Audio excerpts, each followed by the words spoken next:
I'm here now with Christoph Janz from Point9 Capital. Thanks to you, first of all, for taking the time, and I'm very delighted to talk to you about European SaaS. But prior to digging into the topic, I would kindly ask you as a first question to give a short introduction of yourself and about your background, because you're one of the few German VCs that actually really has an entrepreneurial background. And I think you actually never worked for a company. You had an actual work contract. You went straight into entrepreneurship. That's right. Yeah. Well, thanks for having me, Björn. Happy to provide a bit of background. So I'm Christoph Janz. I'm one of the founders and partners of Point9. Point9 is an early stage venture capital firm. We're based in Berlin. Have a strong focus on SaaS as well as online marketplaces.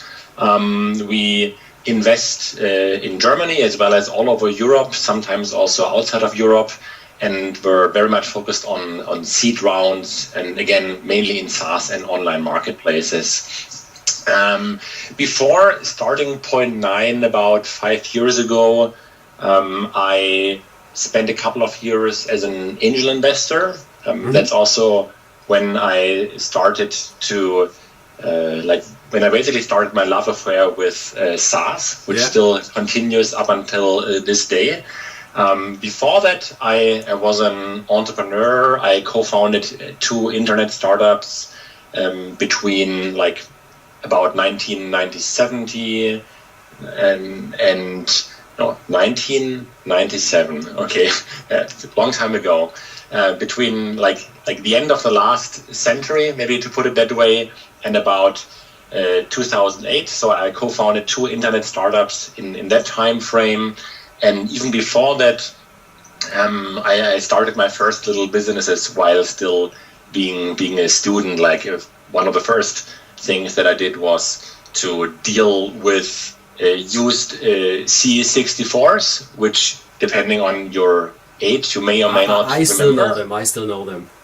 Great. So that was one of the first things I did, and then I did a variety of little startups or entrepreneurial projects. And yeah, so you're right. I never had a real job, so to speak. And you survived the difficulties of the Neue Markt and its unhappy ending. Yeah. Yeah, I think I watched that as an interested observer. We had our first, my co-founder and I at the time, we founded our first internet startup, one of the first comparison shopping engines called Deal Pilot. So while we weren't listed, we didn't IPO, we didn't have a public company, we obviously followed the development of the Neue Markt and all of that very closely and with a lot of interest. And yeah, it's just been a very crazy time. Yeah. You already mentioned your fund, Point9 Capital. What is the status of the fund today? It's called an angel VC fund. So the approach is angel, but it's a fund. You can do follow-ups. So what is the amount and the rounds you're doing and the support you provide to the entrepreneurs? Yeah, sure. The angel VC is our tagline, and when we started Point9, we had the idea or the ambition to somehow bridge the world between angel investors and more traditional, larger VCs to some extent. We are a venture capital firm. We are an institutional investor. We have LPs in our fund, but still, we like to think that we still act a bit like angel investors. What I've been doing now with Point9 is not that much different from what I did previously as an angel investor, with a difference that now it's not only my own money, it's also money from our LPs, which I'm investing, and we have a team now, and we write somewhat bigger checks. We also have significantly more capacity now to follow on, and that's an important part of our strategy. So that has changed. But like the stage at which we invest is still quite similar to what I've been doing as an angel investor, and our approach to like entrepreneurship is also very much unchanged. Okay, and I mean, you went from the good side to the dark side, as some people say, to the money side. What was the most significant shift from being an entrepreneur to becoming an investor? And what is something you understand today about investors that you as an entrepreneur just thought they are doing wrong, or you couldn't understand? Yeah, I mean, I think that like this dark side theme, I know it, of course. I've blogged about it as well, but I think fortunately it's no longer that up to date or relevant. Mm-hmm. I think maybe 10 or 20 years ago, I think maybe VC investors didn't behave that great frequently, and maybe because they could. I think today, like most investors I know are pretty nice people, or they behave well, they try to be fair. And I think everybody today understands that this is a relationship business.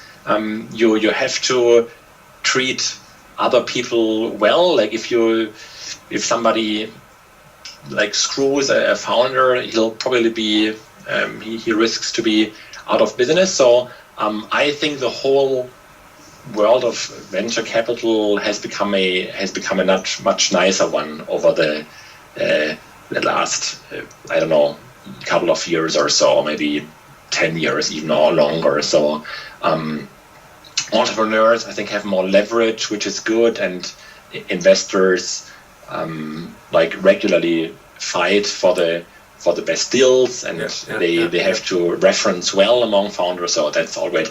And sorry, I think what was the second part of the question? I think it was like things that I learned, or the things that like changed. Now you're an investor, and is there one shift in perspective where you say, okay, I never understood this as an entrepreneur, but now as an investor, I understand the behavior or the pattern? Yeah, a couple of things maybe. I think maybe I think I have to think about. Spend some more time thinking about that. I think there are a lot of similarities still in what I've been doing previously as an entrepreneur and what I'm doing now as an investor. Since Point9 itself still is a startup of its own as well. Like we started this company, Pavel and I, and we also have to deal with some of the things which founders have to deal with, like you recruit people, you run a little company.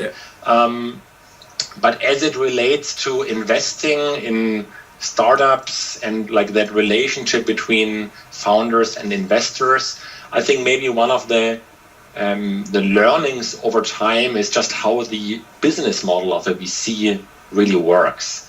And there is actually quite a strong disalignment, I would say, between how founders look at it and how VCs look at it, and that is because I think, as an example, like for founders, if they can build a company that eventually sells for, let's say, $100 million or only 50 or maybe only $20 million, I think that's a fantastic outcome. I think most founders would agree this is a life-changing result. Like you're suddenly rich, you don't have to worry about money until the rest of your life. So it's a great outcome for founders.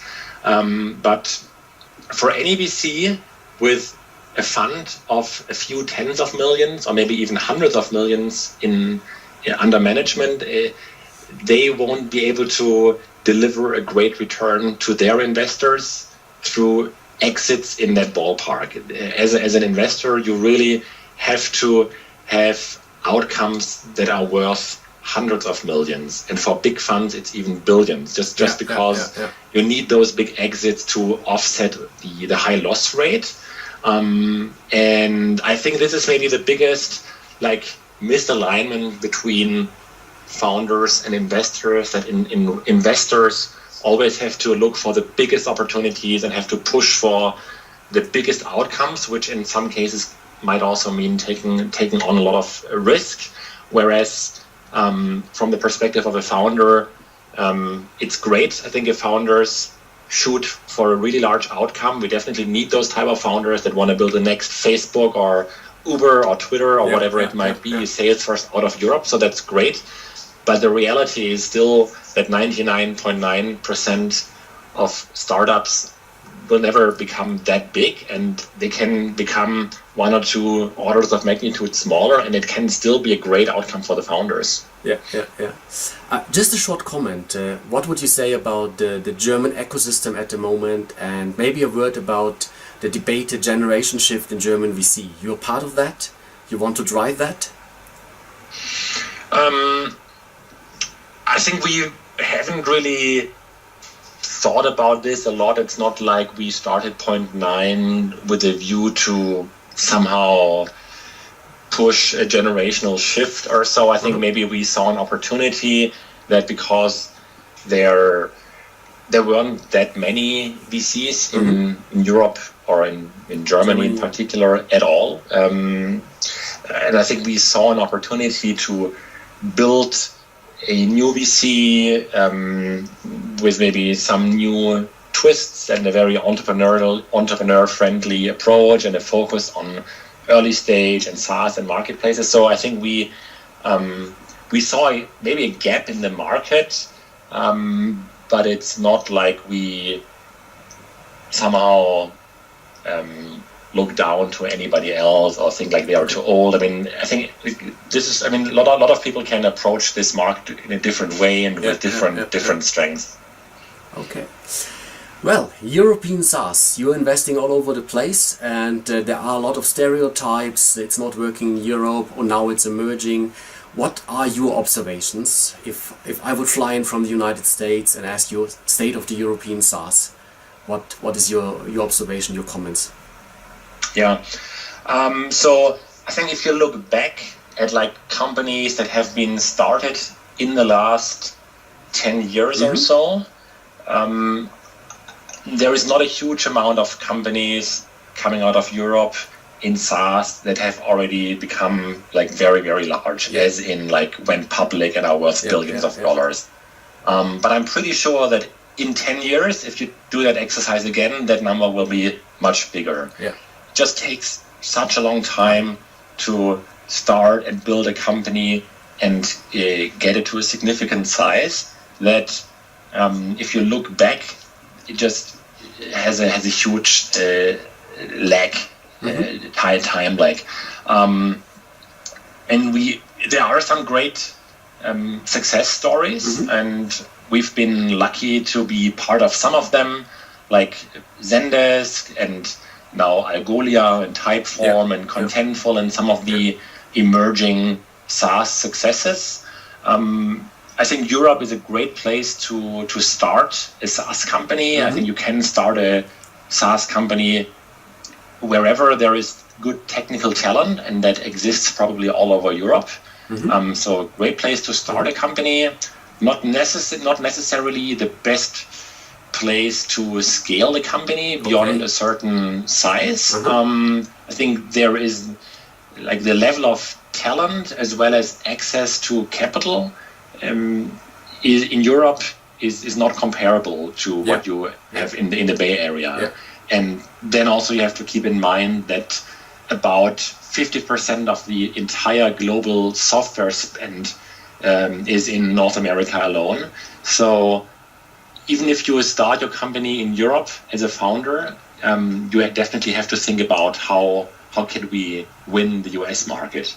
And that probably means that at some point you have to move over into the US, or you have to find somebody there, or hire at least a sales team there.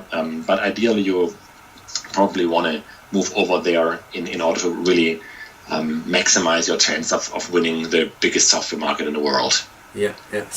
Well, your answer was pretty interesting for me, because somehow when we go through what is today known about SaaS and the success stories, there is like a playbook now. So we try to get an early start, some traction, product market fit, everything online, all the social marketing technologies or techniques, I would say, the growth hacking, and then just move to the US and scale it up.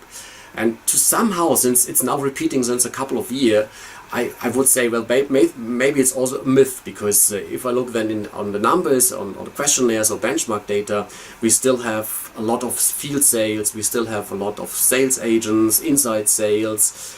The decision to move to the US, yes, I mean, it's a very important market for sure, but you could also maybe play it differently. So you seeing a lot of companies and executing or helping a lot of companies to execute, what can or could you tell founders how the reality then really looks like? How is this played culturally over various European markets also? Yeah, well, I do think that this modern way of building a SaaS company, which I think you alluded to, like doing like online marketing and content marketing and trying to build thought leadership and having a streamlined conversion process, I think that's for real. Mm-hmm. I think it doesn't mean that you shouldn't have salespeople, especially if you're trying to sell to bigger customers. You still need salespeople. I think you can sell much bigger prices, like much bigger deals on the phone than previously. I think people are just used to buying SaaS over the phone much more than they used to, like maybe 5 or 10 years ago. Mm-hmm. And interestingly, this is probably even more true for American customers than it is for European customers. Like we have several companies in our portfolio which, despite the fact that they are based in Europe, actually find it easier to sell to customers in the US because they are just more advanced in terms of cloud adoption, and there is less convincing still to be done. Okay. I really like this article in your blog about 1 to 2 million ARR startup, and then the question is, it's truly scalable. And for me the question is, what in your team discussions, how do you separate what is truly scalable and what is not? Yeah, I think that's very hard. Yeah. Because almost by definition, until you try to scale, you don't know if it scales. So you can only like have some hypothesis, or you can maybe look at some data and think about whether you think this could extrapolate or not. I mean, we look at different factors. I mean, we look at the size of the market. Like we typically try to do a bottom-up market sizing. So we look at the number of potential customers in a certain market which a SaaS company can address, and we look at like how much can these companies pay, and so we basically try to get a sense for the size of the market. Obviously, that's never precise and sometimes wrong, and it also depends so much on how good the founders are, if they manage to really seize that opportunity and maybe expand the market, or maybe even create a market where there hasn't been one in the past. So it's never precise. And then when it comes to the scalability of the distribution channels, and I think there is not really a clear framework, or there is no checklist approach to that. Mm-hmm. I mean, if a company sells small deals, like low price point, to like basically a relatively inexpensive software to small businesses, then I think ideally there is a referral loop, like some kind of virality, like with Typeform, and you have this inherent virality, which obviously can be extremely scalable because it's built into the product. So there are no limits to this. Like the more customers that you have, the more Typeforms they do, the more potential customers are exposed to these Typeforms and can then become customers themselves. So virality is awesome in terms of scalability. Unfortunately, it's also pretty rare to see that in B2B SaaS. Then if it's not like in this viral bucket, and if it's about content, like if it's a lot more like you acquire users through content marketing and you try to then upsell them or sell them using a sales team, and we try to understand how a company has been acquiring their customers so far, and then we try to understand whether these channels could be scalable or not.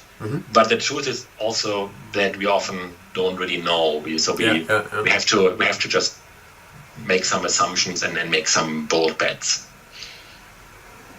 Okay, but this is an important point I get out. Scalability for you is not necessarily connected to also a pivot in the product, that you have to go from a small, medium-sized company market then to enterprise, because this also means or implies you could increase the prices and gives you more space for higher CAC that are normally part of this scaling process. I wouldn't call it a pivot. I think pivot, the way I understand it, is more what you describe if a company really changes direction or like almost comes up with a new product. I think it's more part of a natural evolution that you try to constantly increase your ARPU and lifetime value, either by making your product more and more valuable and increasing your prices, or by going to bigger and bigger customers. I think that is definitely something which almost all SaaS companies, with very few exceptions, should aspire to do. A very interesting key takeaway that is connected for me with also this article from the SaaStock was about the impact of pricing. So everybody always looks at sales, but pricing is actually the screw that you can reach far better effects. And pricing is incredibly hard because you always probably end up with a lower price and you're always afraid of overpricing. So what is the advice, or how do you try to help your entrepreneurs to get their pricing right? Agree. It's a very important topic.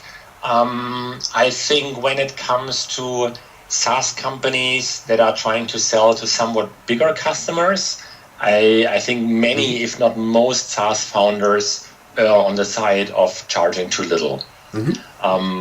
And I think there are several reasons for that. One is that most founders have never worked in large companies, so they have rarely seen with their own eyes like how big companies spend money. So if you've never spent more than a few $100 on software, it's hard for you to really understand that there are companies that spend millions of dollars on software. So in case of doubt, try to raise your prices. And do it as long as nobody complains. You're probably underpricing. I think it's okay to lose some customers because you're too expensive, because then you get much more value out of the customers that you keep, and that allows you to invest much more in customer acquisition. I think, for coming back to your original question, like how to find out the right price. I mean, there are a bunch of different methodologies. You can do A/B testing, you can do surveys, you can do many things. I think the right approach depends on like what kind of SaaS business do you have? Like, is it more on the self-service, low price side? Then you can probably do A/B testing, because then you have probably large volumes of people coming to your website and your landing page, so you can really do an A/B test on the landing page. If it's more like an enterprise sale, then I think it's the job of the salespeople or of the founders to find out in a conversation with a prospect what the willingness to pay looks like. Okay, and you have an example of a company that raised prices various times in a very short time, because that's something you hardly hear about. Definitely, there is one company, not in our portfolio, but where I think the founder went on record saying that they increased prices, I think doubled prices 2 or 3 times. That is the company called Rainforest QA. And I think it's not that rare. So we've seen it as well. And I think what you should be careful with is how you treat your existing customers. Yes. You should be very generous. You should grandfather them either forever or at least for a long time. And I think you have to be very careful that you don't lose goodwill. But the good news is it doesn't really matter. Like 99.9% of your future customers, like of the customers that you eventually have, you don't have yet. So even if you don't maximize, if you don't squeeze revenue out of your existing customers, it doesn't really matter. There are enough customers out there that you don't have yet. Yeah. Okay, I think that's a very important insight for a lot of people that are going to watch this interview. Coming back to the other side of pricing and your article, CAC, customer acquisition costs. I mean, the argument you build up in the article is that it's possible to have more successful SaaS companies, and that they are not an interesting investment target for VC, but as a company they are still pretty valid and pretty well. You make a lot of payoff out of them, or at least a decent income. But isn't there also the downside with it, that all these smaller companies that just do 1 million, 5 million, 10 million, they are competing about the same customers. So basically at the moment we see a drive up of customer acquisition costs, which is making the life of the winners really hard. Is this something you can subscribe to? Is this the downside? Maybe, and there are probably areas that are highly competitive, but then again, I think the type of company that I think you're referring to is like the relatively small company, probably profitable, so they can't spend a lot of money on advertising because they just can't spend more than they make, so they don't spend like crazy amounts of capital, which probably limits the extent to which there is a kind of like a bidding war which would drive up CACs. I think this kind of bidding war exists in markets where there are multiple players and all are very, very well funded, which you often see in the consumer world. Yeah. So I think in like the small niches, it's probably not really happening that much. I think I would guess, and maybe it's too early to tell, but the way it works out is that different companies just try to find somewhat different niches, or they maybe speak to somewhat different types of customers, or they have maybe somewhat differentiated products. So I think there is space for a lot of small SaaS companies that can survive and probably generate nice profits and dividends for their founders in all kinds of verticals or niches which probably I've never even heard of that they even exist. I mean, one way out of this would be consolidation. Do you think it's possible, like, to consolidate, putting several SaaS together, or is the end of a SaaS company, given the technology lock in to some degree and culture, in the end that either you stay small or you die? Yeah.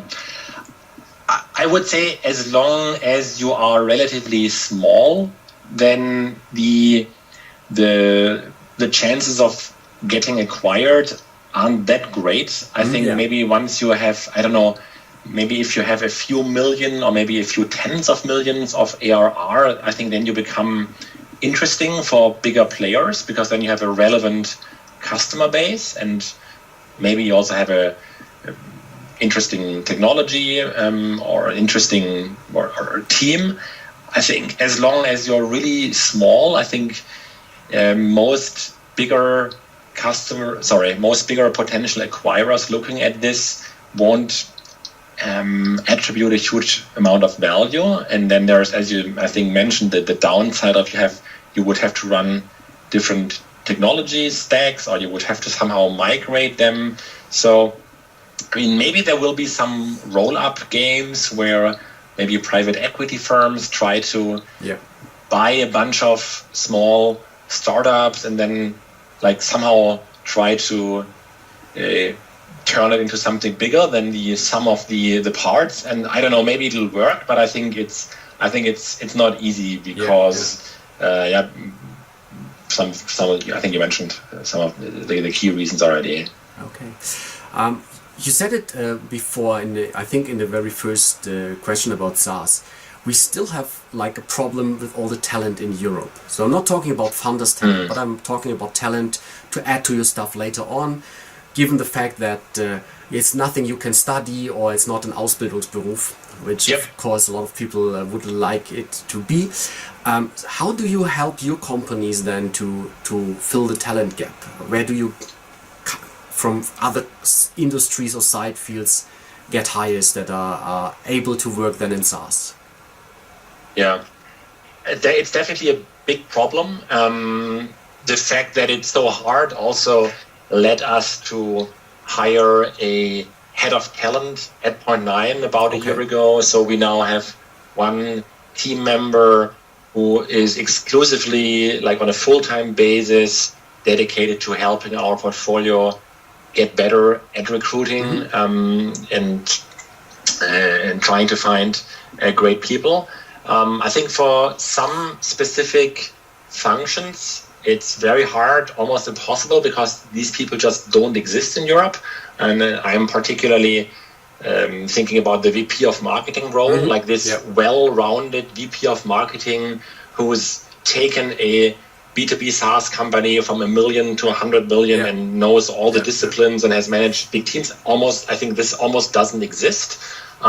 So you probably have to hire maybe one or two somewhat less experienced guys who are incredibly smart and hardworking, and basically place a bet on them and their ability to grow into that leadership role. Or you have to look for people in the US. You can, maybe in some cases, you can try to relocate people, although that's hard. Or maybe you want to open a presence in the US anyway, in order to be in a better position to tap into that talent pool. Okay. It was a topic of your choice at SaaStock, build or buy. Why did it come up again, and what is your final verdict? Yeah, I think it's an important decision which founders face like many times, because like as you build your product, you stumble on a variety of problems, and then you face the decision like, do you want to build this or do you want to buy it? I think the verdict, or I think also kind of like more or less the consensus of the panelists of that session in Dublin last week was that you shouldn't try to reinvent the wheel. Like if there is something out there, let's say for search, Algolia or Stripe for billing, or Optimizely for A/B testing, you shouldn't try to reinvent that. So I think there are maybe a few things that are so core and so critical to your offering that you want to build them yourselves. But I think you should, I think the bar is very high there, and you should really think about what are the costs, not only to build it, but also to maintain it, and think about the benefits that you get if you let somebody else take care of that, like all the development, the ongoing development effort that is going to be built into that third-party product, and all of the innovation and all the investment that you don't have to do because somebody else does it.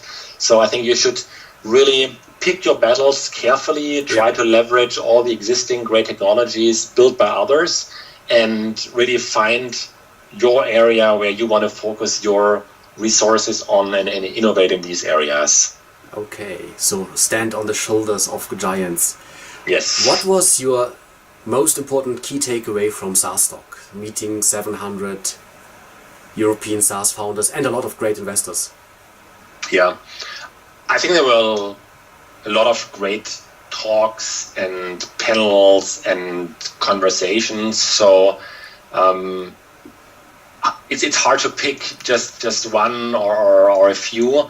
I think one presentation that I remembered well, and where I also had a good follow on conversation with a presenter later was the one on product market fit by Peter Reinhardt. I don't know if you saw that, the founder of Segment.io.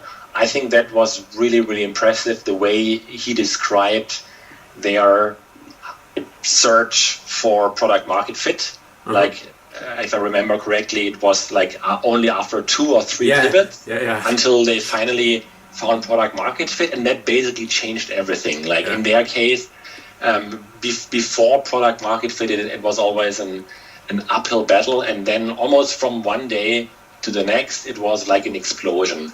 And I think I've rarely seen it as extreme as this, like with my own eyes. I think most of the time that I've seen this, it's more like a gradual path to product market fit.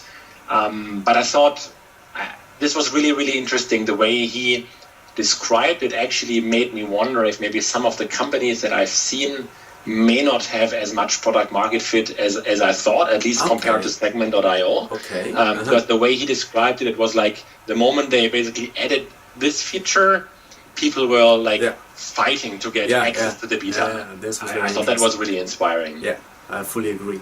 Last question. If you would change sides and become an entrepreneur again, in which SaaS problem or SaaS space you would start your next company? I wish I knew, because then it would be very clear where I should look for investment targets right now. I think I don't really know. I mean, I probably know areas that I would rather want to avoid because they are very crowded already. Like, I wouldn't found another bug tracker or another to-do list or another project management tool, because I think there are just too many of these solutions, and there are some great ones.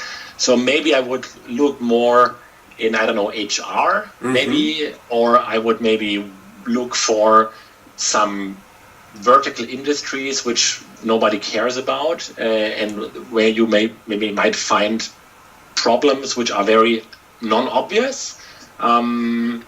But it's not like I have already, like, this is a great idea which I should do or which somebody else should do.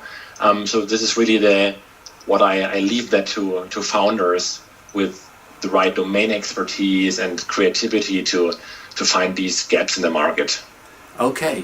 Christoph, thank you very much. It was a very interesting, very insightful interview. And thanks a lot for your time. Thanks for having me. Yeah, you're welcome.